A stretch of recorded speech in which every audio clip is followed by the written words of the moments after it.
Hello and welcome to the Two Step Podcast. I'm Bag, And I'm Meg. and this is going to be an episode on nostalgia, the force pushing you to play those games from your childhood that once you start it back up just isn't what you seem to remember. I mean, yeah, I get that a lot. Yeah, it's just so let's start this off on the original definition of nostalgia now. Now I looked this up and this is from the 1600s, okay? And nostalgia originated, they classified it as a mental illness caused by the yearnings for your past lives. And get this, the reasoning behind it was that there were little demons inside of your head telling you that you were this and that in your past life. So that's where this started. Well, it was the 1600s, and you know what else they thought was caused by little demons in your head? Huh. Fucking everything. Seriously. Pretty much. Literally everything was caused by demons. They wouldn't believe in bacteria. They that absolutely not. But little yes. demons in your head is good. It's fine. There's not little bacteria causing problems, but demons in your head absolutely. So this definition was updated to the Whoa! one. To the one that we currently use, which is a sentimental longing for the past. Why was that ever updated? The original was clearly accurate. Absolutely. I hate it when I have the little demons in my head, man. They tell me to do bad things, like try to take my SNES out and play games from when I was like 11. So, anyways, sentimental longing for the past. This one thing that this tends to happen in more is gaming. So nostalgia, you can have nostalgia for just about anything, right? Normally, like it's smells and things like that cause it the most for most people, because that's the sense that's most closely related to your memory. But it's a very strong thing. Smells are a horrible one. I can't remember the last time I smelled something and thought, "Fuck, this reminds me of my childhood." Yeah, it's like they're normally to weird things. Like I remember when I was like walking down the street one time and a smell of like a certain flower instantly brought me back to like when I was like 7 years old playing outside. You know, it was immediate, and I was just like, oh, whoa, what just happened? You know? Yeah, for me, music is a really, really good trigger. Because when I play games, especially things like WoW and role-playing games like Path of Exile, I listen to music. And there are points, I'm a kind of person who will listen, well, I used to anyways. It's not as bad as now, but when I was a kid growing up, I used to listen to the same band just over and over and over and over and over again. I would just get into one specific band.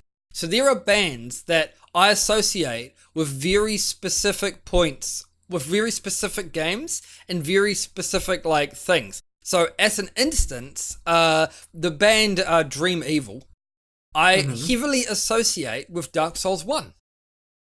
Yeah, I actually have a lot of the same thing. The one that always sticks out to me is back when I used to listen to angsty screamy music. So there was when Half-Life 2 came out, there's this band called Scary Kids Scaring Kids, and their self-titled album.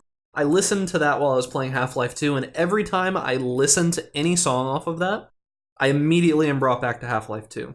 Jeez. So generally gaming tends to have stronger feelings of nostalgia, and it's really because of the immersion level is what they think basically at this point. Because the biggest thing about gaming is that compared to watching something or listening to something, you get into it. You know, it's like I beat the bad guy. I was in there. I was the one that did it instead of I watched the bad guy getting beaten by someone else playing the hero, you know? So It feels like you're really in there. It has that level where you can be fully immersed in it. So you get more raw feelings from it. And oddly enough, it's one of the few mediums that works really well, like in a sales point for nostalgia, because you can sell some nostalgia when it comes to games, but things like movies and stuff like that, the remakes don't tend to do very well, except in like very specific circumstances. Most of the remakes that I have watched in recent years have been absolute trash. Whereas remakes for video games are good because it tends to be... I think the biggest difference though is that when they remake a movie, they are remaking it. They're actually trying to retell the same story in a different way. and it just doesn't always work out. They don't always capture what made the original great. Whereas with games, they don't really remake them, they remaster them, which is essentially taking the same game and putting some glitter on it to make it a bit more modern. The only couple remakes that I can think of, the only real remake I can think of the top of my head that was really good was the Dredd movie. Mm-hmm. Because I like the original movie with Sylvester Stallone. I think it's a good, fun movie, but it's also crap if you're a Judge Dredd fan. That's basically the only real issue. But the remake is much more nitty-gritty and much more true to the actual comic, and it's just really good. And then you have movies, which I guess it's not a remake, but Blade Runner 2048, watched that recently, and that's not a remake, but it's so good. It's really good. I've heard both sides of the stories about the new Blade Runner movie, and I haven't seen it yet, so I don't really want to go into details on it. No, but I've heard that like the setting and the cinematography and the music and everything all worked like extremely well in the new movie, but a lot of people didn't like it as a movie. If you're a Blade Runner fan, most people loved it, and the movie was extremely well made, but they didn't like the story as a movie, is what I've heard a lot of. Yeah, I guess it's an independent thing. If you've never watched the original Blade Runner, it's going to be hard to follow. You have to watch the original Blade Runner to even understand anything. I mean, you don't have to. There are certain parts. But the thing about that, by the way, is that people thought that of Blade Runner, of the original Blade Runner. They did not think it was a good movie. And the reason they didn't think it was a good movie is because the whole plot is very different to what people were expecting, I think. It's basically, they went in going, oh, these three replicants are evil, and that's not really the case, right? It completely subverts what you think of the villain, and that's the point. That's what it's supposed to do. Blade Runner, I would say 2048 doesn't necessarily do that. It does it for other things, and again, it has the same problem as I say problem, but yeah, it has the same problem as other games, like in Cyberpunk in general, where the villain isn't very. There's no one specific villain. There's not necessarily one antagonist. Yeah, it doesn't feel like you're reaching towards this ultimate goal. It's just like society is against me. Yeah, pretty much. Of course, I'm biased anyways because the original Blade Runner is a fantastic movie, and I agree. love Cyberpunk. I do too. I love the original Blade Runner.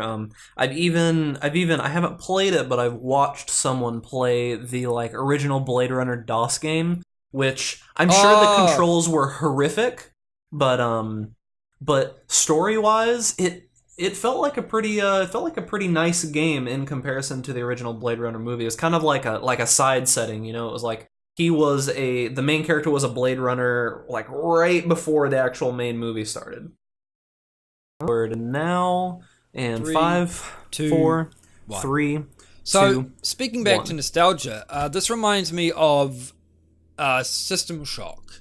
Because they're remaking that, or they're remastering it. I'm not really sure what they specify, but there is a team of developers that are remaking System Shock, the original game, because that has massive... I don't know if you've ever played the original System Shock. It's a great game, awesome game, but you could not play that game now, because the controls are ass. Right? It's all DOS. Yeah, I've tried actually. I played the game way back in the day, but I never beat it because I was too young and I didn't really know what I was doing. But I've watched people play it, and in comparison to trying to play it nowadays, you feel crippled when you're trying to actually interact with the game. That probably comes to the next topic. Things were better in the 90s. They were.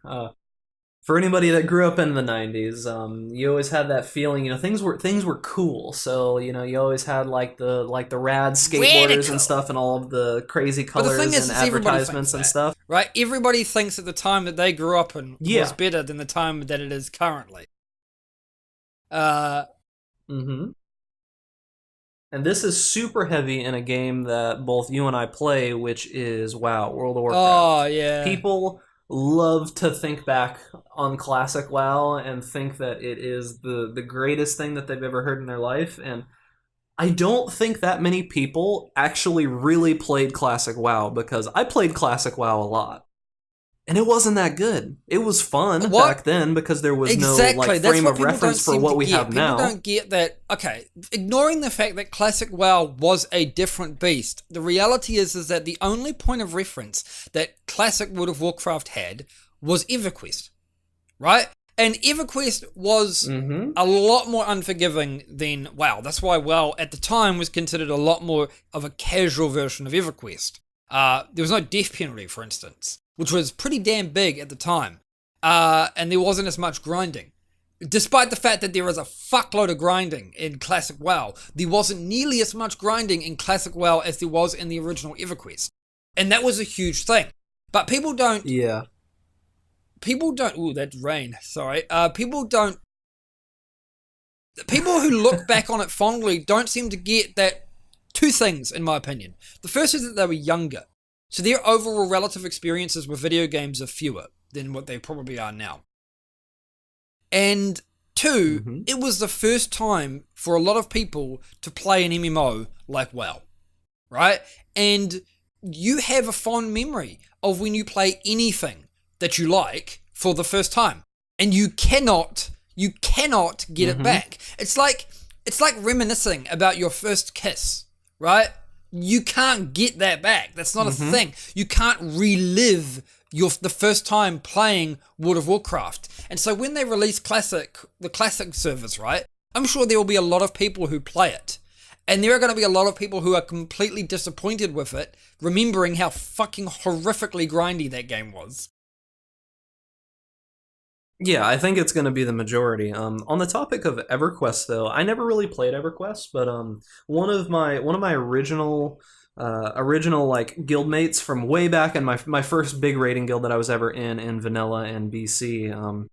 To give you an idea of of how far we've come. So in EverQuest, there was, I don't remember if this was which version of EverQuest this one, but there was a character called like a Messer, basically, meaning to mesmerize, and his job on a boss encounter was literally to stand outside of the room where the boss was and stand there for the entire fight and keep one monster mesmerized for the entire fight. That was his entire job.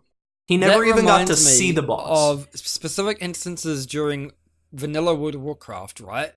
Where you didn't have to be in boss range to do anything. So you could have healers, for instance, be completely outside of the boss room, healing the players inside the boss room. Because it didn't matter. There was none of that crap. There was no, a big wall falls down and now you can't do anything if you're outside of it. Except die from the abilities. You can still, right? That wasn't a thing. You might get blocked out physically. A wall might come down that physically prevents you from going into the room, but it never prevented you from buffing or healing your teammates. So it was always the best idea was to always have your healers on the outside of the wall, because then they wouldn't have to do any of the mechanics. Man, they were easier than Melee.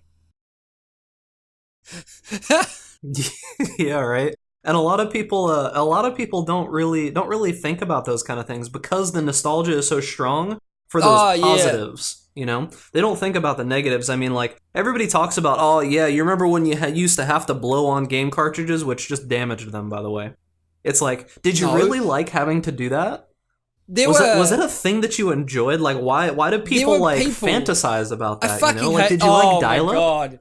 Did you love dial-up? No, I mean, the worst part about dial-up is I can't say I liked it or didn't like it, because at the time I didn't know any better. That was all there was. But it was all there was. After a few years, right?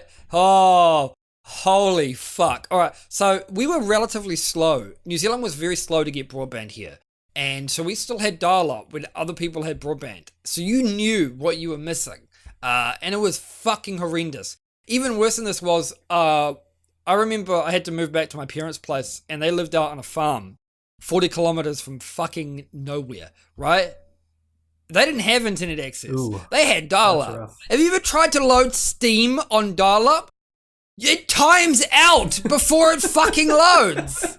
Seriously. You know, This was during when two games horrible. released that I really wanted to fucking play, right? Deus Ex Mankind Divided and Skyrim. This was 2011. I had both those games. I bought the collector's edition for Mankind Divided. I was super pumped to play these games, but I didn't have fucking internet access, so I couldn't play the games. So what I had to do to get these games working, shit you not, is when we would go into town, I'd download a crack.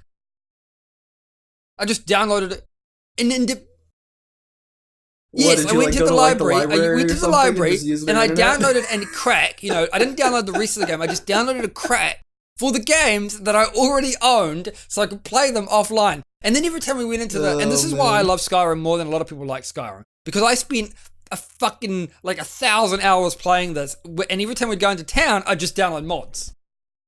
So that's why I have a love for Skyrim that other people may not have, because it's all I fucking had. Yeah, that's the only game I had, other than a few DOS games that I played. I remember playing Tyrion. Tyrion was a great game. That's love still that a very game good to this game. day. It's one of the few. Yes, it is one of the few games from my childhood where it still holds up. If you've never played Tyrion, well. Tyrion is a top-down shooting game. It's bullet hell. It's a bullet hell like the arcade games. That's what it is. But it's not as hard as a bullet hell. It's nowhere near as hard as a bullet hell. And it's great because you get to upgrade your ship specifically. So you don't find the upgrades, you buy the upgrades. And this was one of the first games to ever implement such a system. It was a very good. Other games that I think hold up very well. I mean, to be honest though, it's funny because we're talking about nostalgia, but a lot of NES and SNES games hold up very well. They do. There are some games that hold up well, but the majority does not. Well, to put it in perspective, a game that is very popular and is still very fun to play, but doesn't actually hold up well, in my opinion, is Contra. And the reason is, I'm not saying it's not fun. It is a very fun game. But today's definition but that game was clearly a byproduct of an arcade era where you were supposed to die lots and lots and lots of times before you realized what was happening. And I don't consider that good design, I guess. I don't know, it's a different kind of design. Yeah, I mean, for the time it was okay, but it was brutally hard in, what they say, like Nintendo hard. We kind of referenced that on another episode, but it was one of those things where they were taking the sales point of the previous genre, which was arcade games, and moving the sales point because that's all that they knew. And speaking about selling nostalgia, that is big business. One of the biggest perpetrators of this is Nintendo. They are very, very good at selling nostalgia. Nintendo live in coming the past, anywhere from constantly. They constantly live in the past, whether it be because they're thinking about their childhood, or because they're thinking about all the things that they did during the 80s and 90s that were extremely popular. And Nintendo always think about their childhood, I guess. I mean, the NES Classic with recent examples. Yep, with the Nintendo console revamps. The fact that they will literally throw like Mario and all of their other characters into whatever IPs they want. I mean, we've all seen because. But the Mario, thing too, though, Tennis, is that and the thing about Nintendo is that they were not, in my opinion, a perpetrator of Nintendo hard. Their games, they really aren't. Sometimes difficult, but never overly difficult. Mario, for instance, I did beat that as a child, but it took me a very long time. I beat DuckTales before I beat Mario, and DuckTales was considered harder by some people. Mario was just one of those games. I just couldn't beat some of the later levels. It was essentially like 7 and 8, World 7 and 8 with the bane of my childhood. I remember beating that game as a child, and I was like so ecstatic. And then it played it again, and I'm like, oh shit, now it gets harder because all the fucking Goombas, the brown things, turn into the black shell things, and you're just like, what the fuck? I didn't get. Needless to say, I did not get very far in that. Yeah. See, there were a lot of games like that at the time that I played. Like, one big game that was very, very difficult, and for some reason I loved it was actually an NES game, because I didn't technically have an NES. It was my dad's, but I played it. was Battletoads. He had Battletoads. I know there's like a million memes surrounding Battletoads, but that game was insanely difficult and unfair. After this, that there was a glitch in that game that actually prevented 2 players from beating it. I mean, not to mention that there's a lot of glitches. Virtually impossible to beat that game with 2 players anyways, because you were constantly fighting each other. But there was a glitch in one of the later levels where the second player just wouldn't move. So you couldn't actually beat it with 2 players. So, that actually reminds me. So recently we had AGDQ that just happened, dating the episode right now. AGDQ 2018 just happened, and there was Battletoads that was ran by the Mexican runner. There was actually a glitch in that game where, the iconic level that everybody thinks about is the one where you get on like the speeder bike and you have to jump over the stuff. Yeah. So there's a glitch where you can jump on the bike, and if you immediately jump backwards and up, you'll fall off of the level, and the game literally does not know what to do. So it just randomly executes code, and the glitch, actually, the way that it works is it's completely RNG, and there's like a 1 in 10 chance where it will just instantly complete the level, and that's the actual strat for beating that level. Holy shit! You literally just hard glitch the game and hope that the level ends. But but moving back on the topic, so a lot of companies do the nostalgia route because it's easy and people will buy it. I mean, it may not do as well as the next big blockbuster game, but do you really want to have that much risk as a company? It's like you can just slap Mario or Call of Duty or whatever on the next title and be fine. Most of the time it will continue for basically forever. Yeah, I mean, we could ask, would resources be better spent on continuing existing franchises or making new ones? But the reality is that for most companies, continuing existing franchises is a much safer bet. Activision will continue making Call of Duty games until Call of Duty makes less money than it costs to make the game. That's just the reality of it. Because why not? And I've been a proponent of this for a long time, but innovation happens out of necessity. It doesn't come because this is why you see indie games being some of the biggest innovators, right? Indie companies, and that's literally because they have to be. Because if they're not innovating, then they're likely never going to be seen. So a company like EA and Activision, they don't need to innovate because people still buy their crap. So why? Why not? Might as well play it safe. Yeah, it's like, why are you even going to risk your money when you can just keep doing the same thing that's obviously making you plenty of money? And this is a thing that is why I think Nintendo get a lot of respect. Because yes, despite the fact that they do continue with their IPs, they experiment a lot with those IPs. So yes, they have Mario and they have Zelda, and they remake those games all the time, but they remake those games in different ways. Obviously, Breath of the Wild being the biggest example of a change in game direction. And even... Yeah, it was like, the game started out as...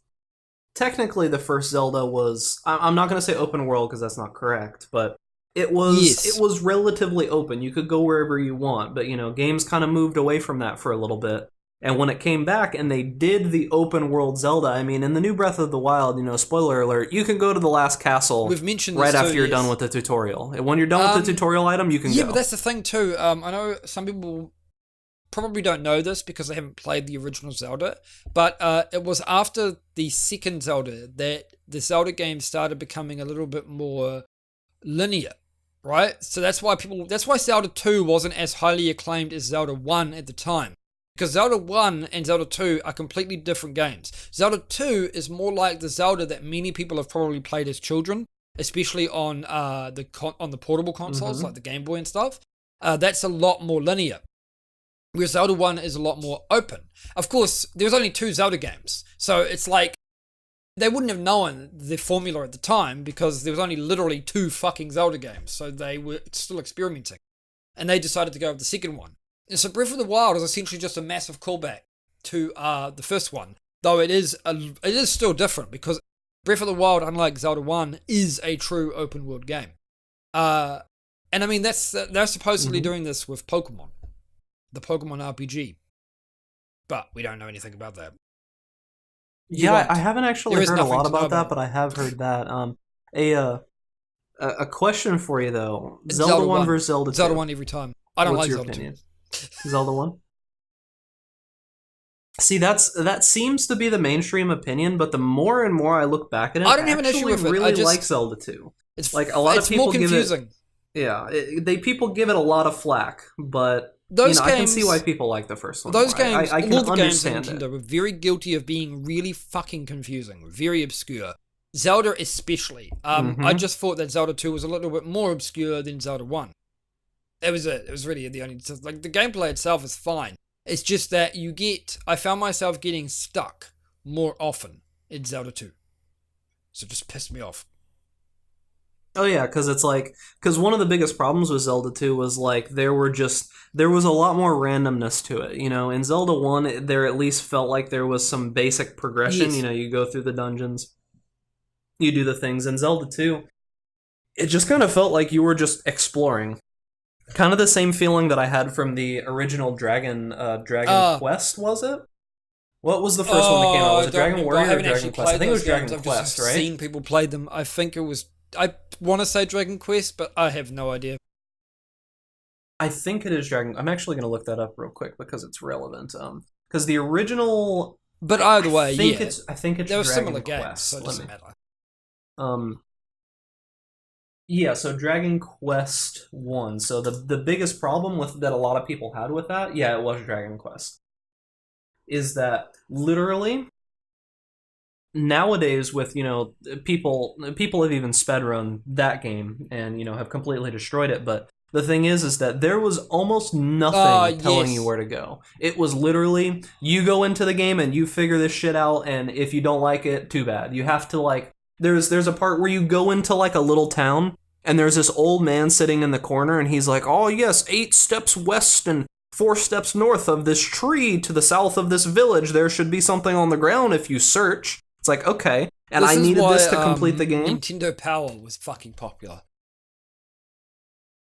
It was, and I had it. And when Nintendo Power ended, I was very sad because the internet was not a big thing at that point. And I was just like, what am I going to do? Nintendo Power wasn't a massive thing in New Zealand. In fact, Nintendo gaming, NES gaming in general was not a big thing in New Zealand either. You could get... Yes, as just because... International waters, I guess. They didn't bother shipping that many out, and they were really expensive, and you couldn't find the games anywhere. It was really hard to find games. So I only actually owned 2 Nintendo games for most of my childhood. And that was the Mario that came with the console and DuckTales. And it wasn't until... But the difference is that I got mine during the 90s. So by the time I got my Nintendo Entertainment System, the SNES was already ready to go. And by the way, I don't even remember the SNES. I can't even remember ever seeing that in stores in New Zealand. I can't remember seeing that on TV. I don't remember it. I just don't. The first big gaming memory I have of my childhood is Pokemon and Game Boy Color. Or Game Boy in general. Because I remember the Game Boy. That was a thing. Right? And then Pokemon Red, Blue, and Yellow were coming out. And... in 95, and this was the same time that I was watching Pokemon, and that is what actually got me more into Nintendo gaming than my NES, which I had, right, since I was 3, but yeah, Game Boy Color was just the thing I had, and I would get a new game every fucking year for that console. Yeah, it's an odd thing. So yeah, Nintendo gaming in New Zealand is big now, obviously, but wasn't big then. Interesting. I actually really didn't know that, because, you hear about pretty much Nintendo games basically everywhere that you hear news about it. So, like, I don't really hear about big news in, like, Russia or anything Russia about is gaming even... and stuff actually, like that. no. But, Speaking of Russia, a lot of Russian... They didn't have the Nintendo. Like, at all. They didn't get it at all. Yeah, Nintendo didn't bother releasing the console for whatever reason over there, so they actually had a clone version that would release the games there. Yeah, and going back to the Pokemon thing, I actually you made me nostalgia a little bit. So so the first time I was ever introduced to Pokemon is when I was a kid I used to go to my grandmother's house all the time, and I had a friend that was across the street and a friend that was down the street, right? Friend that was down the street was the kid that I always played sports with. Friend across the street was the one that I always played games with, right? So two completely different people that hated each other. They were both friends with me. So I remember kid across the street had quite a bit more money than my family did. And I remember when he got a Game Boy and he got Pokemon, he had Pokemon Blue. And I remember him having Pokemon Blue, and he showed it to me when he got it, and he showed me his Blastoise, and I was like, wow, that's the coolest thing I've ever seen. And I begged my grandmother and my mother and my dad, please, please, I want to get this game, and they got me Red, right? Yeah. And Red was the first game that I ever played, and he and I worked together to try to get all the Pokemon because, you know, there were, you know... Nope, that is still I a don't thing. know if that's still a thing because I haven't fun. played Pokemon very much recently. It is still a thing, okay, where the separate games of the same series Just not have as many. separate Pokemon. But You have to still trade a to thing. be able to get all of them. Yeah, because then it was like a fifth or like a sixth of the Pokemon, you know, you just could not find in the other game. And I remember, you know, like reading Nintendo Power, and as soon as the internet came around, searching on the internet, like, you know, the truck by the SSN, and, you know, swimming around, and the biggest like cheat that has ever been, you know, played on me in my entire life was spending all of that time trying to push that fucking truck out of the way next to the SSN. That has to be one of the first like memes I was probably ever exposed to as a kid, right? Where some arsehole goes, if you leave the SSN, then, oh my god, I tried that, man. As a kid, I was so excited. You're like, I'm gonna get fucking Mew, yeah! And then you get nothing. But I do remember, of course, nostalgia, Missing No, and the Safari World Missing thing, No, yes. which was related to Missing No. I don't even... The glitch world. The Safari World. You're man. Yeah, you're talking about the glitch world where you like have to do all that weird stuff, and the god Pokemon are there. Yep.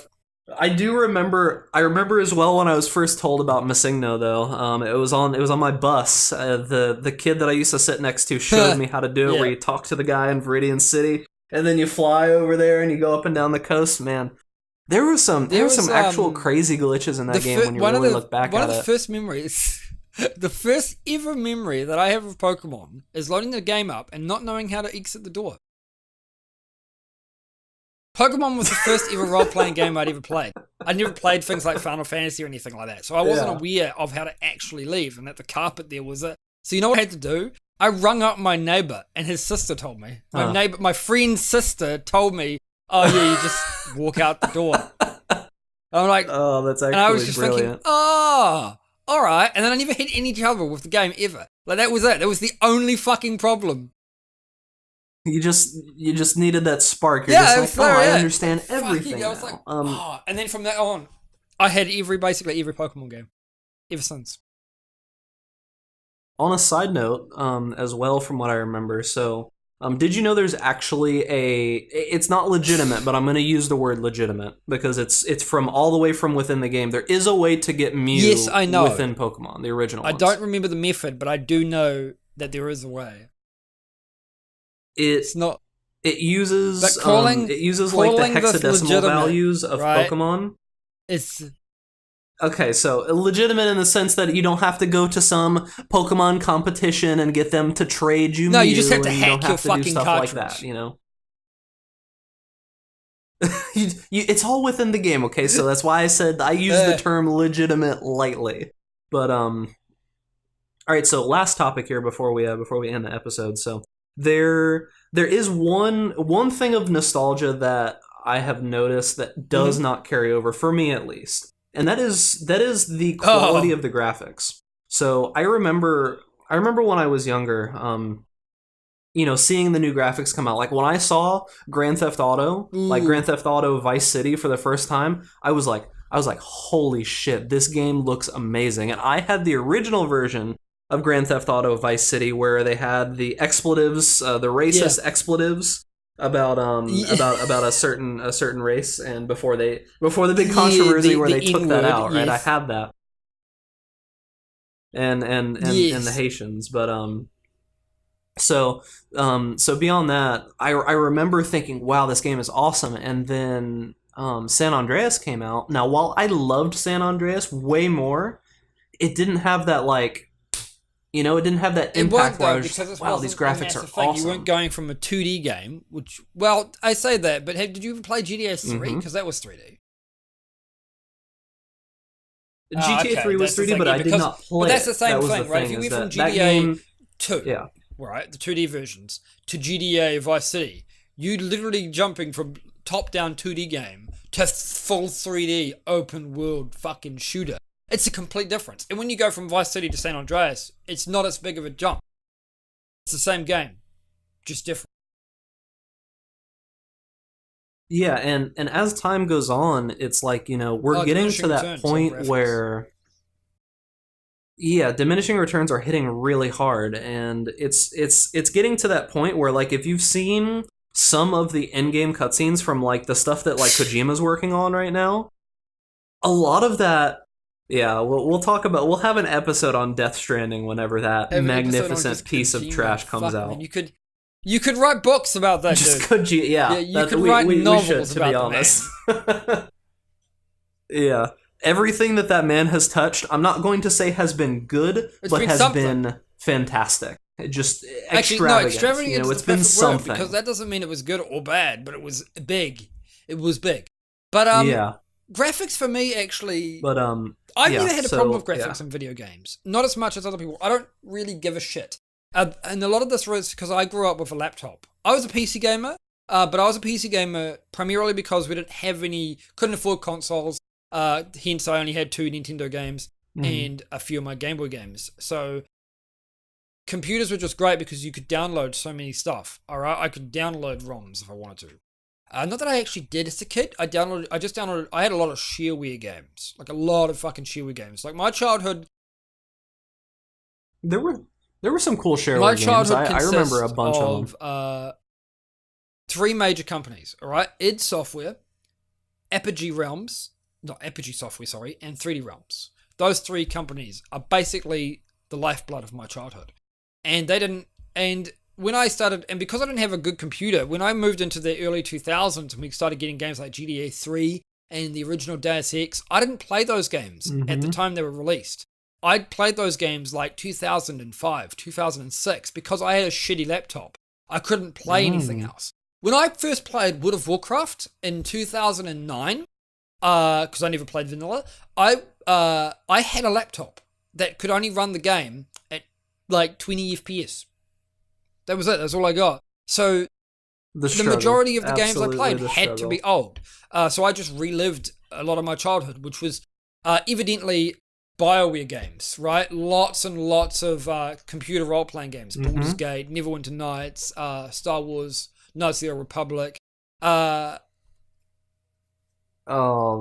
of the Old Republic. I have to mention this because every single time it comes up, I have to mention how fantastic both of those games were. Yes, both of them were I still haven't finished the second one, but it was fun.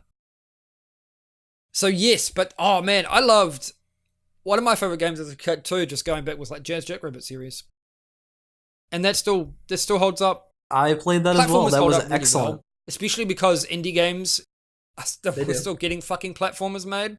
Like it's getting goddamn old at this point, but they work, so they're fine.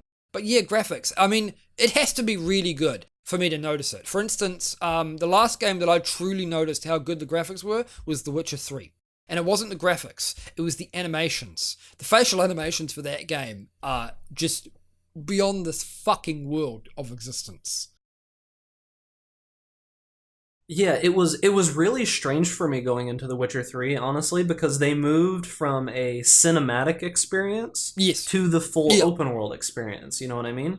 So it's like, when I was in The Witcher 2, and you see these handcrafted vistas that you're supposed to see, at the very start, my first initial reaction was, wow, what happened? Because it felt like the quality went slightly down, but honestly, with how they made it, it went way through the roof, right?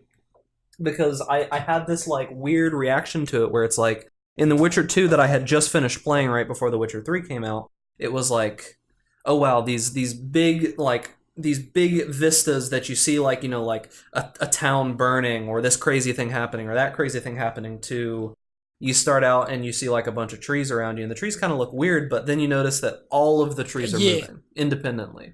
And all of the faces have independent animations. Everything is custom. Everything is custom. I can't play that game with every subtitles. Little bit. I played the game with subtitles, as I usually do. But you can't play it with subtitles because I'm so engrossed in looking at their fucking face. It was... it's just... It's not realistic, obviously, but it was so good for what a game was. It was just... It's the pinnacle of animations for games.